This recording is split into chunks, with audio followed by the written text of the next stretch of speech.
Welcoming new volunteers into your community. Welcoming new volunteers into your community. The importance of properly welcoming a new volunteer, because volunteers are the lifeblood of our organization. You want to ensure that they have a positive experience with Special Olympics, one that motivates them to become active, committed team members. Making a good first impression can go a long way towards creating that volunteer's bond. It is important to make volunteers feel welcome and a part of your team from the start, and to help all new volunteers develop a solid understanding of Special Olympics, its mission, goals, and culture. When you are welcoming new volunteers into your community, it is important to provide them with the information they will need to become a productive contributing member. Remember to address legal, liability, and insurance issues with the new volunteer to ensure all volunteers are properly briefed and prepared for their roles. Taking the opportunity to demonstrate how important their efforts are going to be towards making an impact. This will help to develop their connection with Special Olympics and hopefully ensure that they become long-term volunteers. It's important to make volunteers feel welcome and a part of your team from the start. In creating a welcoming culture, there is not one singular instance when a new volunteer should be welcomed to your community or the organization. Rather, you should create a culture where a new volunteer feels welcomed throughout their onboarding and orientation process. When a potential volunteer first contacts your community about an opportunity, that individual that receives the first contact should be genuinely welcoming and interested in finding a fit for the volunteer within the organization. When a new volunteer registration form is received, it is important for a community council member to reach out to the potential volunteer to thank them for their interest in volunteering and to take the time to get to know a bit about the volunteer so they can be placed in an appropriate role. When a new volunteer shows up at their first event, practice, or meeting, they should be greeted by the volunteer in charge, such as the community coordinator, head coach, or event host, and provided with any necessary orientation. They should be introduced to as many people as needed and made to feel welcomed by every member present. How to welcome the volunteer. Be upbeat and enthusiastic. Always focus on positive communication when talking to potential or new volunteers. They don't want to hear about issues the council is having or disciplinary issues on the team they will be joining. When recruiting or welcoming a new individual, we want to highlight all of the good points and let them know the positives they can expect to get out of the experience. It's important to be open and honest about opportunities. Do not promise a position that is not available or that the person may not be qualified for. Explain any requirements that are related to the position the prospective volunteer may be interested in and walk them through any steps they will need to take to obtain their desired position. It's also a good idea to make it personal. Telling or relaying stories related to personal volunteer experiences helps to paint a picture for the new volunteer. Let them know about your proudest moment as a Special Olympics coach or what you feel that you get out of volunteering with the movement. The volunteer orientation and follow-up process has 6 main steps to it. Those steps include 1. The initial personal contact with the organization. This can be in the form of a phone call or an email. The second step involves providing the prospective volunteer with an orientation. At this point, the orientation is general and may cover all of the current programs and opportunities in the community. The third step in the process is ensuring that the volunteer is placed into the appropriate position. Determining what position to place a volunteer into should take into account the current openings in the community, the volunteer's skills as well as their interests. Volunteer placement is something that can and should be revisited on a regular basis to ensure the volunteer is happy in their placement and that it is still a good fit for them. Once it has been determined which position the volunteer will be taking, the fourth step is to ensure the volunteer is provided with position-specific training and orientation. This could be done by the head coach of the program, a current volunteer holding a similar position, or the outgoing volunteer. Step 5 of the process involves following up with the volunteer after 1 month. Check in with them to see how they are enjoying their volunteer experience and to see if there is any other information or resources they may need. The final step in the process is to follow up with the volunteer at the end of the sports season or the end of their term.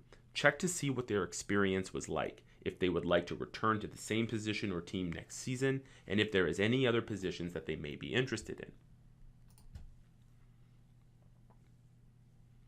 Our next segment is about how welcoming volunteers will help all new members develop a solid understanding of Special Olympics Ontario, its mission, goals, and culture. Good training means better retention. All volunteers, regardless of their role, should receive an orientation about the Special Olympics movement. This orientation information may or may not be provided in the volunteer's first visit or meeting, but should take place before he or she is fully active in their new role. Introduction to the local community.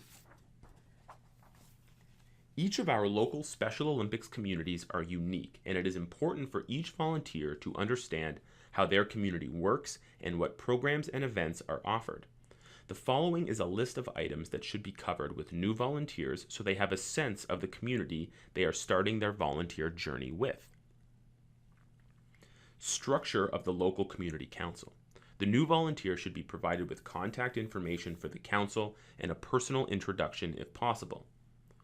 New volunteers should be provided with a list of important events in your community.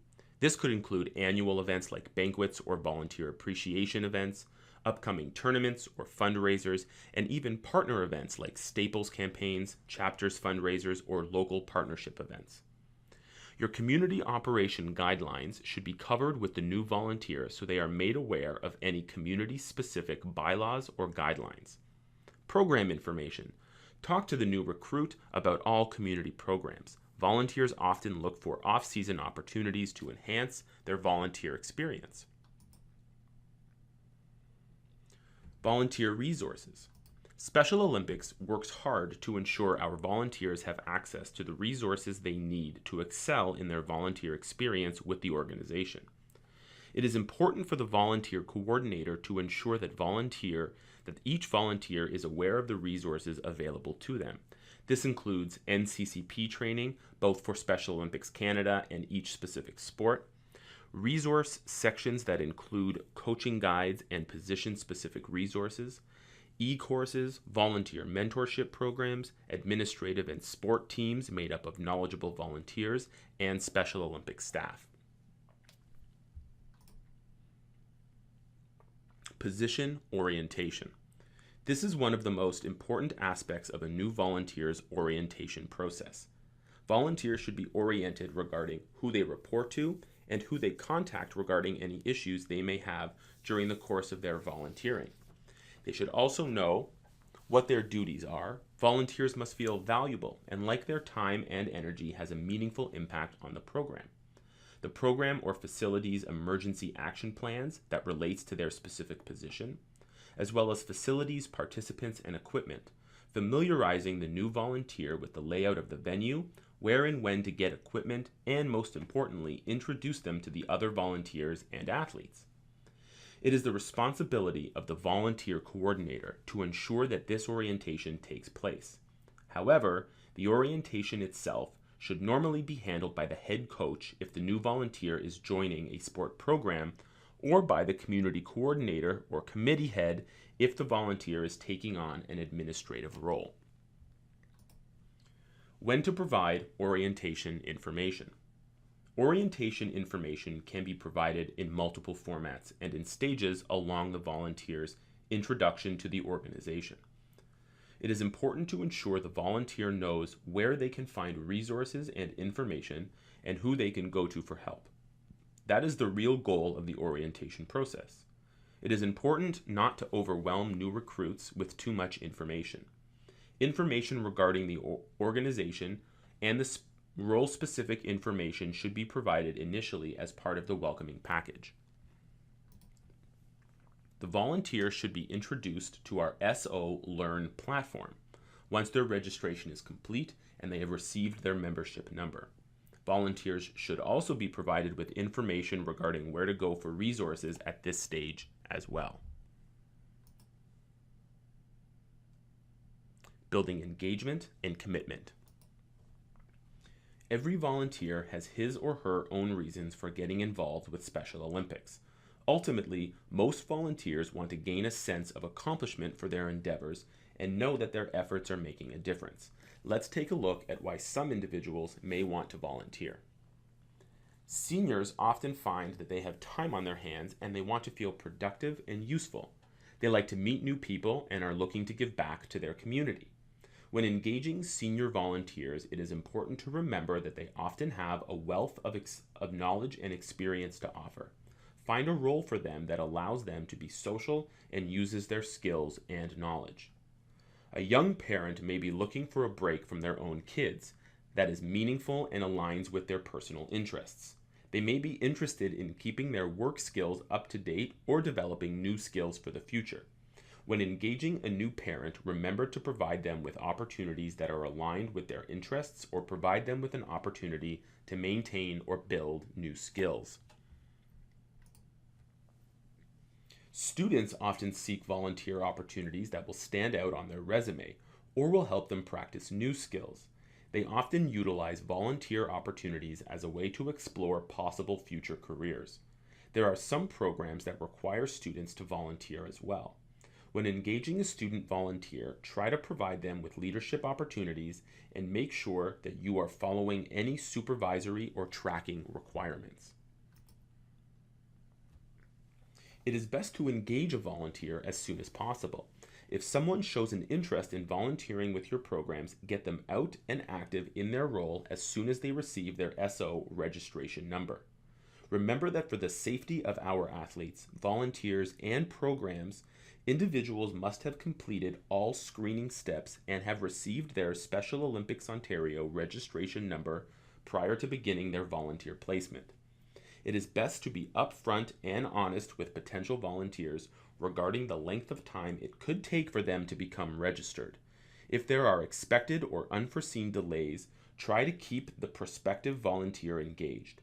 Let them know about upcoming community events that they could participate in or observe. Provide an orientation session and let them know which sports programs welcome spectators. Remember that there could be other opportunities for them to help out in the meantime, like at a competition or a fundraiser. Risk management. An important part of welcoming the new volunteer is making sure that they have information on the policies and procedures meant to keep them safe and enable them to ensure the athletes are kept safe. Each member of Special Olympics, including staff, coaches, trainers, officials, and participants, have certain responsibilities in order to comply with the policies on risk management. Policies can be found on your chapter website or by contacting a Special Olympics staff member. Key risk management practices. There are a couple of key risk management practices that new volunteers should be introduced to. All volunteers should know how to access and complete the accident and incident report. These forms should be used for all accidents and incidents, including, but not limited to, all physical injury or medical emergencies, code of conduct violations for volunteers or athletes, instances of property damage or vandalism, and any issues that arise because of spectators. For more information on where to find this form and instructions on how to fill it out, please visit your chapter website.